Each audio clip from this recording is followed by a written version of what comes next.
Welcome to our new series of Ask the Pastor, where we're trying to focus and concentrate on pressing issues involving the believer and also involving the church. So we thought we will talk to our pastor as usual, Pastor Suresh Ramachandran, who has been very good at this. He has this ministry, we've been doing this in Sinhala. Now we thought we will start this new series in English. Now today our topic is going to be attending church. Pastor, thank you for joining us. Thank you, Roshan, for the wonderful way in which you are welcoming me into this. It's always a pleasure, Pastor. Yes. Well, I thought we should start off with this topic, attending church, because I believe as Christians, most Christians have this question. Yeah. Do they have to go to church? Is church essential in their Christian life? Now, when we become Christians, we become part of a family in which God is our Father. And the Father has stipulated the mandates that His children need to follow. 3 of them would be prayer, reading the Word, and attending church.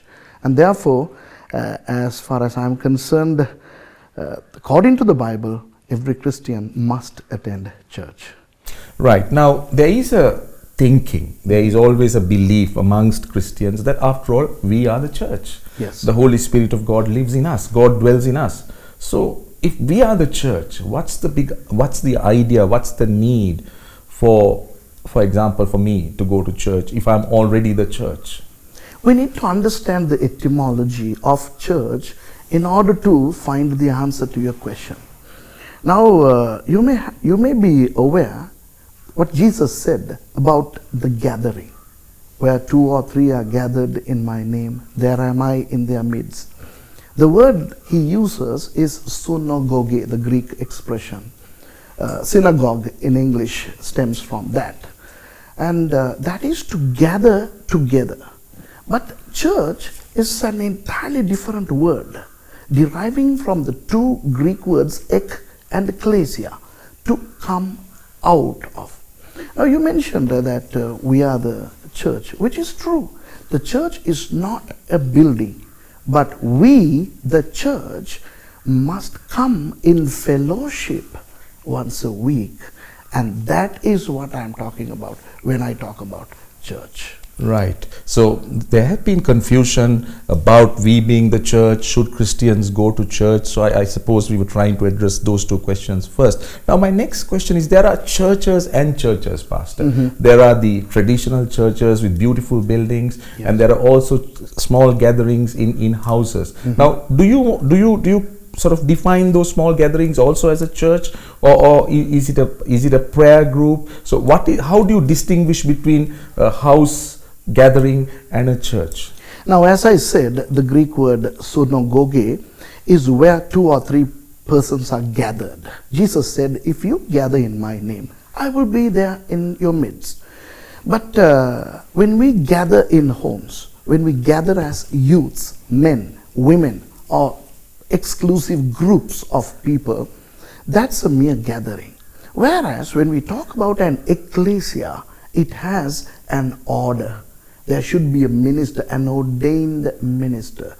And now, ordained by whom, Pastor? Now there are different people, yes, who are ordaining different groups and different pastors, different preachers. So who is there a specific style criterion in ordaining? Yes, because our basic criterion is the Word of God. Okay. Now when the church started in Acts chapter 2, the apostles, who were the disciples of Jesus, they were the ones who actually started the church. Okay, they became the apostles. Jesus had ordained them. Okay, so the ordination started with Jesus. Okay, he started, and then these apostles ordained the other leaders who came or who succeeded them. For example, the very famous apostle Paul. He, after Jesus called him, he came to Jerusalem, and James, one of the apostles, ordained him. And Paul in turn ordains Timothy by laying on of his hands on Timothy.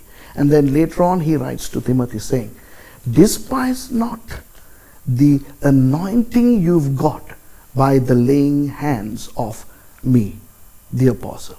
And from then to now, this criterion is followed. And today in the 21st century, We have a proper church which is registered, recognized, and there is an official leadership which would follow basic criterions in evaluating the candidacy of this person to become a pastor, and they would officially appoint somebody. That's how a pastor is appointed. Now, I want to digress, and I Yes. want to move slightly away from the topic of attending church. But you said there is an order, Yes. and they are established. Yes. But I also have heard, and I also know, Pastor, that there are what you call a group of independent churches.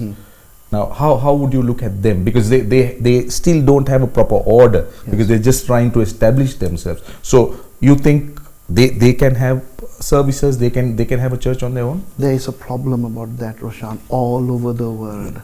These independent ministries. Usually, do you know how the independent ministries begin?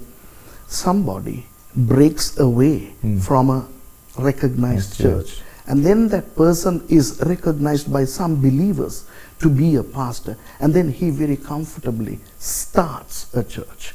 Now, for reasons best known to them, they do that.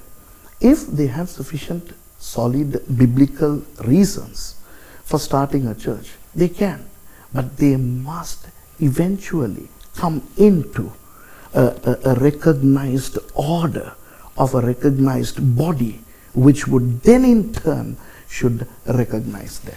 Pastor, I'm going to put you in a spot here. Okay. You need to tell me, how does a ordinary person, how does a believer Yeah. recognize a good church, a church that this is my last question, Yes. he or she should go and worship? Now that is a huge confusion, because as you correctly said, there are churches and churches, there are wrong teachings, and people can get confused. So how would one recognize, what are the characteristics a good church, a church that preaches Jesus Christ should have? Yeah. Now I need to ask a question from you.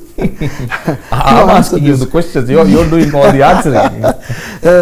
Well, are you talking about a person who is becoming a Christian anew, or are you talking about an already existing believer? No, I'm talking about someone who needs to go to church. So it could be a mix of both. Okay. But, okay, somebody goes to a new place. Yes. Completely new city. Yes. And he's looking for a church. Yes. And he needs to identify and understand what church to go. So shall we take that situation? Yeah, I'll give you two answers, okay? For the new person who becomes a Christian, I believe the Holy Spirit is involved in this.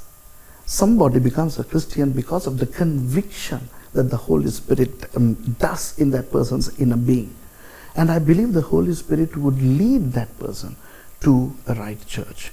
Moreover, when we preach the gospel to new people, then we must know who is going to do the follow-up. It should be done. For example, if I am preaching the gospel, I need to be accountable over that soul which is going to respond.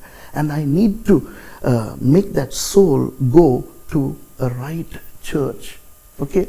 Now, the second, on the other hand, rather, if somebody is moving away from his or her city into a new place, then he or she must ask his or her pastor to help this person find a better church. Now, for example, many people have moved on from my church into Colombo, to Singapore, to England, to many parts.